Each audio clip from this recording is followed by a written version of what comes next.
watching me on my YouTube channel, this channel is called Lose Weight With Me.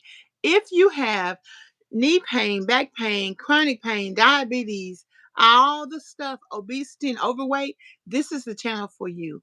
You may not realize that 100 million people suffer with obesity and overweight in the United States alone.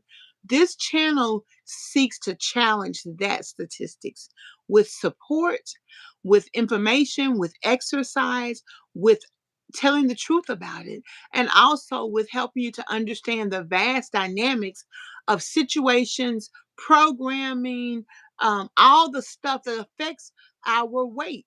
And a lot of times that will get us where we need to go and on the way towards success for life.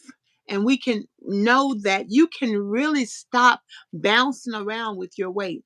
I guarantee you, I'm doing it in my life. Today, we are doing our weekly session with Michelle Pettis. Michelle Pettis is a motivational speaker. She's an author. She's an obesity and weight loss speaking out loud with Michelle Pettis TED Talk presenter. She is the author and she takes readers on her personal, painful, and purposeful journey through emotional overeating and food addiction.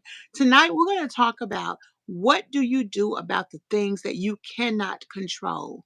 Feel free to ask your questions. We definitely want to encourage you. Facebook wants to give me bonuses if you all give us super chat. So we need you all to comment, like, subscribe, and super chat. I give and give and give. What y'all do? Don't super chat. So we're gonna try to get y'all to super chat from now forward. So YouTube wants to encourage that. So I think it's a good thing. So go ahead and comment, like, subscribe, and super chat.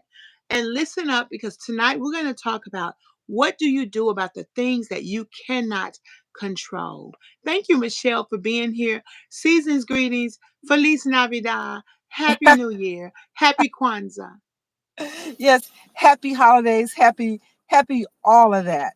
And so, what do we do about the things that we cannot control, right? We work on Mm-hmm. the things that we can control. So right now, this is a prime example of it, right? I could not I my day just got out of whack. My day moved beyond my control. And so Mm-hmm. what are we doing? We're having this conversation. I'm sitting in the car. No, I That's would right. I would love to, I would love to be at home, right? I would love to be at home, all set up, right? With my phone on my laptop in my comfortable spot, right? I would love to be doing that, but I'm not there. I I'm I'm here. So the answer is, start where you are. We are all at different places. Some of us have been on this journey for 5 years, for 10 years. I was on it for 40 years. Start where you are. Wherever you are is valid. But here's the thing, everybody's journey is different, everybody's path is different, but we Mm-hmm. are all alike in battling this food addiction thing. We are all Mm-hmm. alike in battling this toxic food environment. We are all alike in the fact that we have to do the mental work in order to win. And that's the thing that we can control. We can control our thoughts. Okay. We don't have to Awesome. give up control of our thoughts to the processed food manufacturers, to the fast food, the snack food, the junk food marketers. We don't have to give up control of our minds to them. We can take control of our minds and our thoughts and our beliefs back. And we do that with visualization. We do that with affirmations. We do that with meditation. We do that with writing, with prescriptive writing. We change our brains. We take our lives back. And those four things right there, we can control those things, right? We can control, and the more we practice, the better we are at controlling them, right? The more we recognize what's going on, the better we are at controlling them. Go ahead. You have a question. And Michelle, when you and I'm actually taking notes, so I definitely take notes every time. So when you said that we don't have to give up control of our thoughts, our mind, our beliefs. And we do that with visualization, affirmation, meditation, and prescriptive writing. And someone may be wondering, well, what they got to do with what I'm eating? Because we've been trained that weight loss means eating, it means eating and exercise and Mhm. some kind of way, visualization, meditation, paying attention of the message that we get from these commercials. Buy one, get one free, 2 for $4, 4 for $4, 2 for $20 at Applebee's, all the stuff, happy hour, all the stuff. Some kind of way, as we begin to understand these four concepts, it helps us with food. It helps us with Mhm. our eating and overeating. We are Mhm. able to eat and leave food on the plate. We're able to say no to sugar as much. We're able to say no to excess carbs. We're able to think through what we put in our mouth because we do what Michelle likes to call that VAMP, vamp. And I love this topic. What do you do about the things that you cannot control? One of the things that Michelle agrees with me on is that we do not have to eat our way through this holiday season. We got through Thanksgiving. We got New Year, Christmas Eve, Christmas, New Year's Eve, New Year's Day, and then you got Black History Month. And you got Martin Luther King. And then you got the president's inauguration, which is going to be Right. on Dr. King's birthday. So Yeah. you all cannot sit around eating your way through all of these holidays. Mhm. You just cannot do it. So what about those people who are very controlling? They're boisterous, they're boss bitches, they're all that in a bag of chips, and they are unhappy. Even though they got money, they got clothes, they got purses, they thick. We Mhm. love to be thick. We love to Mhm. twerk. But deep Mhm. in their heart, they're not happy with how much they weigh. Yeah. Yes. Yes. Yes.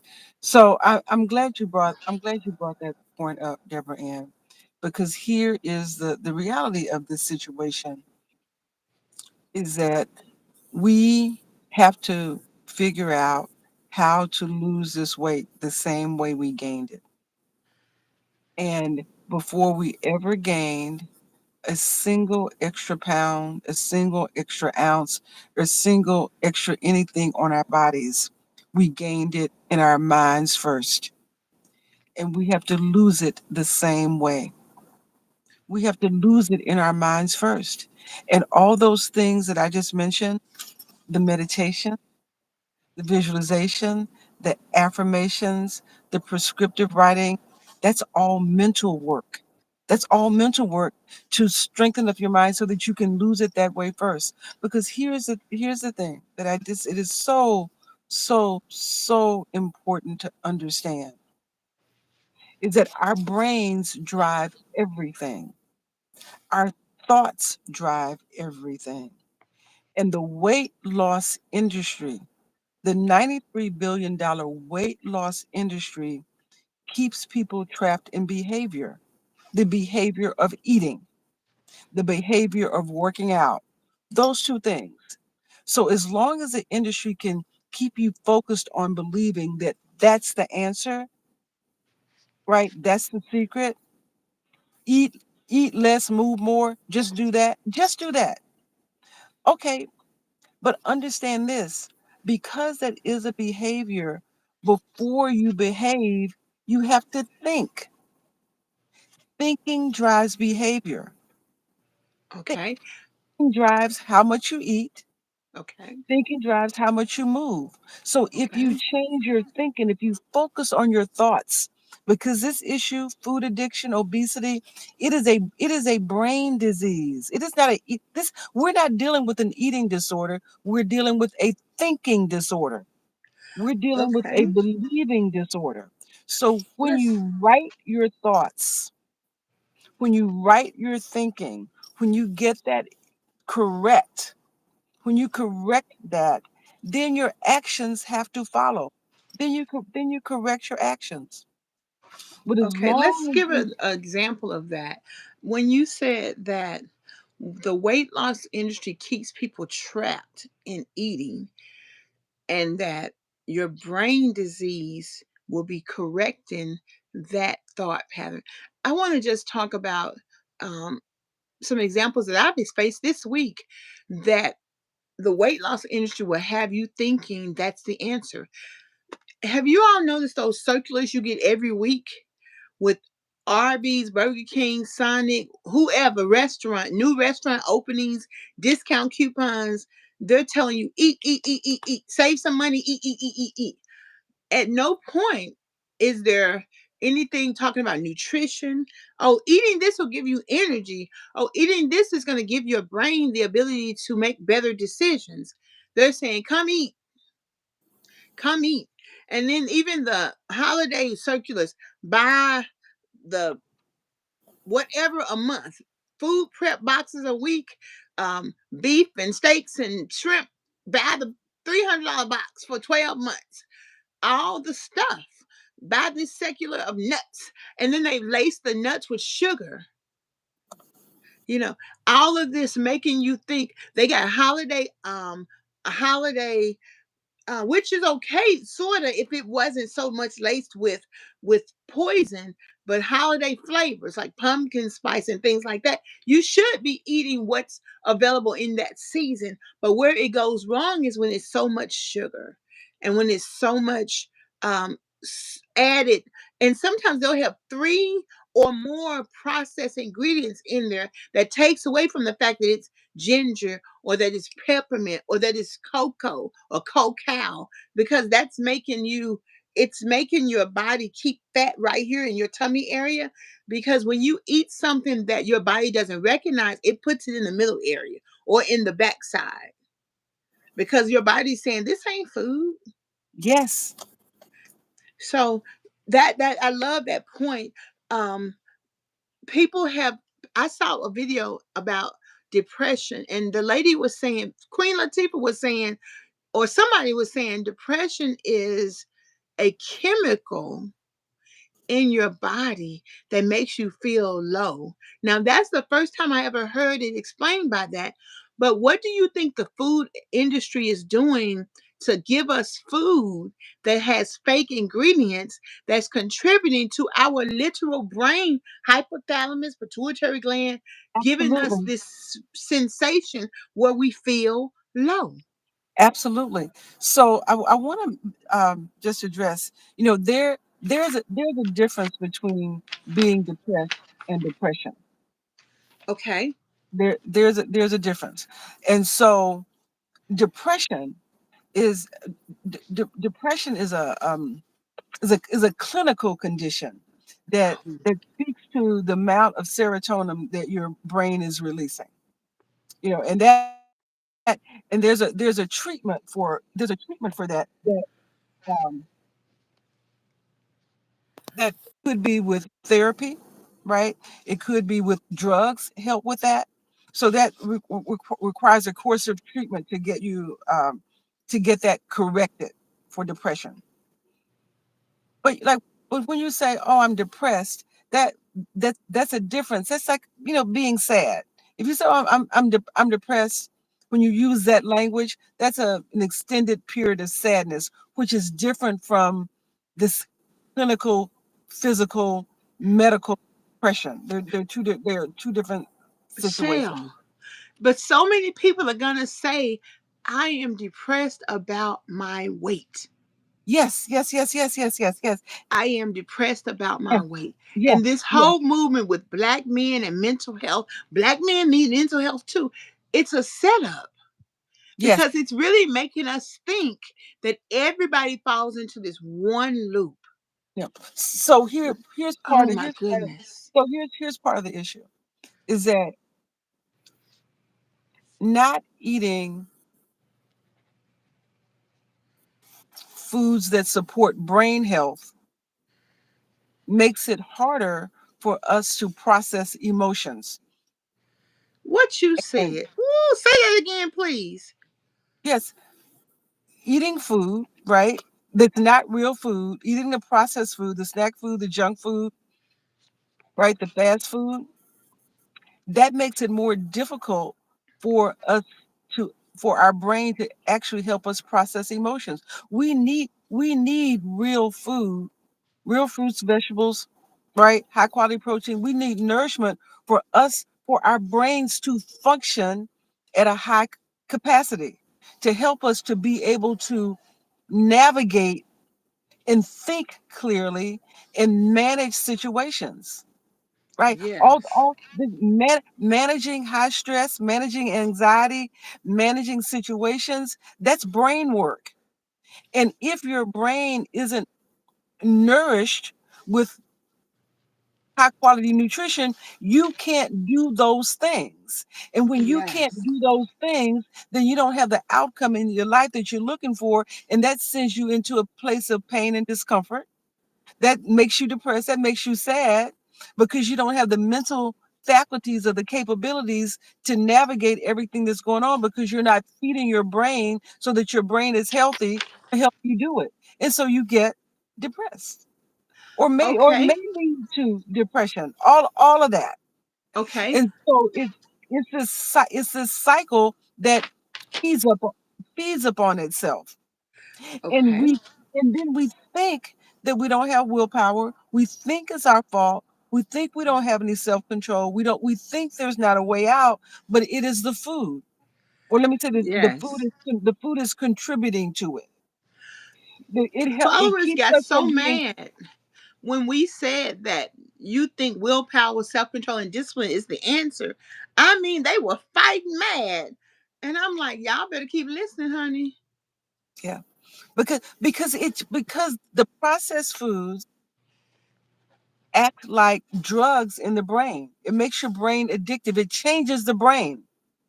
And so if the processed food, the snack food, and the junk food changes your brain and because of the chemicals and it turns your brain into an addictive brain, you can't use willpower, self-control, and self-discipline to fight addiction. And you just said it earlier, sugar's in nuts. Why is sugar in nuts? Sugar is Exactly. everything. And you do the research, some research will tell you that sugar is more addictive than cocaine. Yet Yes. it is in everything. And Okay. it is that piece right there that people have to understand why moderation doesn't work. Come on Moderation now. doesn't work because it's addictive. That's Because it. put yourself into a situation of having to fight it if you never eat it in the first place. So Oh, let's go right back to the topic at hand because most of us women who have been forced to take care of children alone are in their masculine. Most of the women who've chosen to not have children are in their masculine because they enjoy working and they're off balance because they're not working too hard and not relaxing. So let's go back to this topic. What do you do about the things that you cannot control? Because in order for them to get it, they need to hear it again. So, Michelle, start right where we left off. What do you do about the things that you cannot control? Somebody is they're thumbing through right, the YouTube channel and they say, "What you talking about? What yes. you So control? My mama them tell me I'm okay, controlling, okay. but So I'm not happy about my weight." here's the thing. We can't control anything that comes at us in life. We don't have control over external factors. But Okay, we do have absolute control over internal factors. like what? We have absolute control over what we think, over our thoughts and our beliefs. There And you go. everything, everything is what we think about the thing. It is not the thing. Everything is what we think about the thing. It is not the thing. It's what we believe about the thing. It is it is our thoughts. It is absolutely our thoughts about the thing. And I'll Give us give an you an example. example. Thank I'll give you you an for example. that. I'll give you an Okay. example. And We- here's an example that doesn't have anything to do with food. Um, you might have heard me mention um over the past couple of months that one of my very dear friends passed away. She died, Mhm. and her mother lived with her. And Mhm. I was actually friends with the mother before I was friends with my friend that died. And the mother and I met in college, Mhm. and she's old enough to be my mother. And Mhm. if you read my book, you know that I I wasn't able to be as close to my mother as I wanted to be. Mhm. But so I when I got to college, college was very difficult for me and traumatizing in many ways. And so this Mhm. woman um, was like a mother figure for me on college. And so now she is in her 90s, about to be in her 90s. And she lived with her daughter, who was my friend, who passed away. And Mhm. she has debilitating arthritis. Mhm. And so my friend passed away, her younger sister passed away, but she has a grandson. And but the grandson lives away. And so we live in the same city. So there's nobody here in this city for her but me. Oh, wonderful. And so yes, wonderful. And so when my friend died, she had a house full of stuff that I'm trying to figure out what to do. I just got her mother, my friend, into a senior facility. Mhm. So that's the scenario that we're in. Well, when my mother died, I didn't think she was going to die. Mhm. And we I wanted us to be closer. I knew she was sick. I saw her. But the last time I saw her, she told me she was going to be all right, right? And I'm 20. I think she's going to be all right because that's how I see life, right? And then Yes. I get the call. I get the call. Michelle, you need to come to the hospital. You need to come now. And I got there. My mother was still alive, but her eyes were closed. And Mhm. she died soon after I got there. Mhm. So I never had an opportunity to be with her or take care of her or do Mhm. any of that stuff. And I think that there is some honor that's involved in taking care of those who love you. It's a Mm. privilege to be able to do that. And so I had an aunt, my mother's sister, who was older. She lived in California, and I started trying to take care of her because I would travel. I would go to California as she got older once a month. But she lived in California. I lived on the East Coast, so there was still only so much I could do. But I started thinking, well, maybe I'm going to move to California because I can't convince her to move east. And I started thinking about that, but she died. She died before that could ever come into play. But I felt good about the fact that I had been going to see her every month and supporting her in that way. Mhm. So as I'm going to give you some context for this. That's why I'm telling you this.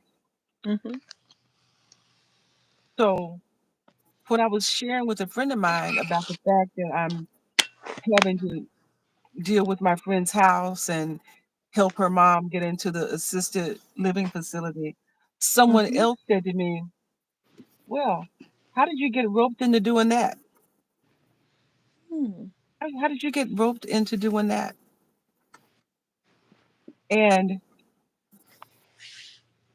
what I said to her was what I just said to you all, said to you and anybody listening tonight, is I feel like it is a privilege. I feel like it's an honor to be able to do it. I feel like it's an opportunity for me at this age to do something that I didn't have the opportunity to do earlier, to support this woman who was like a mother to me, who stepped up into my life when I needed it, right? To do Mhm. what I wasn't able to do for my own mother. I'm grateful for this opportunity.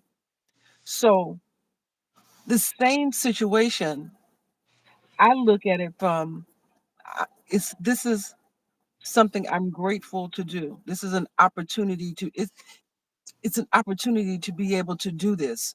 Whereas someone else looking at this same situation says, how'd you get Burden. roped into doing that? Same Yeah. situation. Yeah. You see, but Yes. everything is what we think about the thing. Yes. Someone else may look at this and say it's a burden, right? Yes. Or it's a chore, or it's something like that. I look Yes. at this and see something completely different. That's beautiful. So that's what. That's what we all have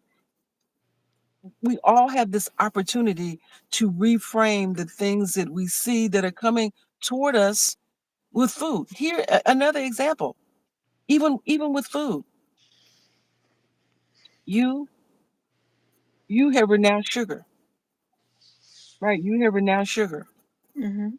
Now, when when the situation comes up, and it's gonna come up every day. The sugar is gonna be in your face. You can Mhm. look at that. You can look at that and see it as temptation. You can look at it and see it as a situation where you have to use willpower. You can see it as a situation where you're looking at it and thinking about what you used to could eat, right? Or you could look at every situation that comes up that involves sugar as an opportunity for you to get stronger. Every time every time you see it and renounce it, it is it is making you more resolute. It is giving you an opportunity to get better at mastering it. Every time it shows up, it's an opportunity for you to flex your muscle.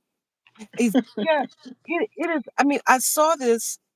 This is like one of the favorite things I've ever seen on Facebook. It was a video, and it was a little kid, maybe two, and the kid was stuck in a box. I don't know how the kid had gotten in the box, but he was in the box. He was like, "Ah, I'm in the box. Okay." And so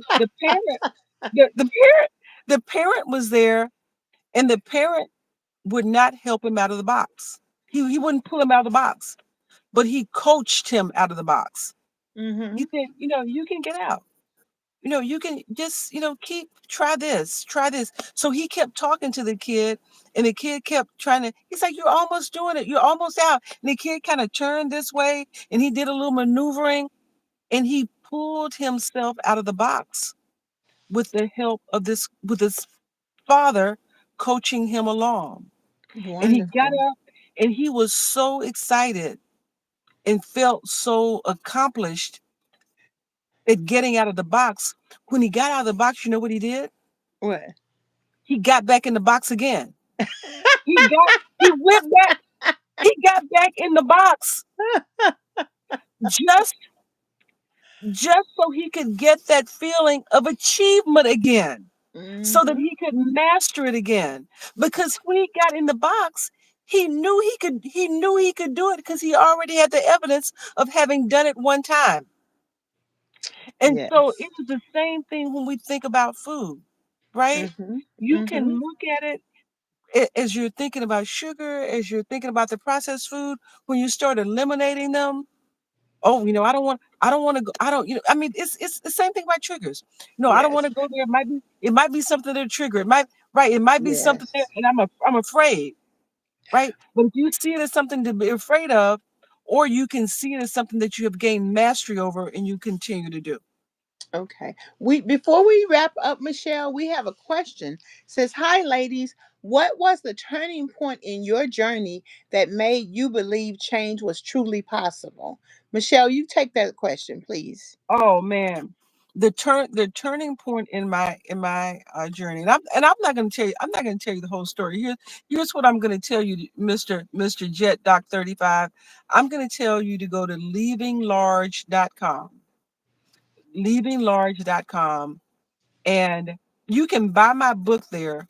You don't have to. You can just download a free chapter, and Mhm. when you download that free chapter, it will share with you what happened that made me believe and know that change is truly possible. I'm not going to tell you the whole story, but I'll tell you the short version of the story.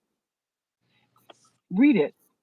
And as a result, I can sit here and tell you that I am the same weight now that I was in October 2019 when I finally lost the weight, had a photo shoot, and I don't worry one day, not ever, not one moment of gaining the weight back. And the reason that I don't, I'll tell you the reason, but you have to download that free chapter to tell you, to figure out how I got to this understanding, is that I understand the real purpose of food. Mm. The real purpose of food is nutrition and nourishment only. It is just fuel. I also understand that the only problem that food will solve is hunger. It won't Yes. solve any other problem other than hunger. But I know what real hunger feels like. I know the difference between hunger and loneliness, hunger and boredom, hunger and stress, hunger and exhaustion, hunger and frustration. I know the difference. And I know that food will not solve any of those problems because the only problem it solves is hunger. And its only purpose is nutrition and nourishment. The Yes. turning point for me was when I learned to stop making decisions about what I was going to eat based on appearance, taste, smell, and pleasure. Those are all the things that the manufacturers want us to make the decisions on, because when we make decisions on food based on those things, it leads us into addiction. The turning point for me was when I got the realization that everything I believed about food was a lie. And I had to unlearn everything that I learned to learn new empowering things. So the turning point was when I looked up the definition of food in Google. Mm-hmm. When I I was did that 60 today. years old before I looked up the definition and read the definition in black and white. Its purpose, nutrition, nourishment, energy. That is all it is. That's That is awesome, all it Michelle. is. Thank you so much. We have had a honey, I got 2 pages of notes. We have had a insightful reminder that number one, we don't have to eat our way through. Number Mhm. two, that we can do something about the things that we cannot control. Tomorrow, and it's in the description, tomorrow Michelle will coach a support group that is free at 5 p.m. Eastern Standard. This Thursday, we'll be back with our normal weekly good advice and support. And then we'll be back next Sunday with another interview with another lady who had all kind of health problems and honey lost all that weight and she continues on and she got her health back. And Yes. so and they'll go back next Monday. We'll be back again with our support group. You have enough support. The first Saturday in January, we'll be doing our prescriptive writing. It's $39 now. It may go up to 49, so you better register. But it's You in the better register. That's description. right. You do not have to go through this holiday eating your way through. Even if you feel like you can't do it, go back to this YouTube channel, look for Michelle Patterson, just watch all of her videos, listen to her TED talk. It's in the description. So thank you, Michelle. I love this topic. What do you do about the things that you cannot control? Thank you. Yeah. And we just wish everybody season's greetings. And we know we can make it. We know we can get through this holiday without overeating. Yes, we can. Yes, Okay. yes, we can. Yes, That's we can. right. Yes, That's we right. can. That's right. That's right. So thank you. I'll see you tomorrow in support group. Yes, you will. All That's right. right. Lord's willing. Everybody else, peace and hair grease. Bye.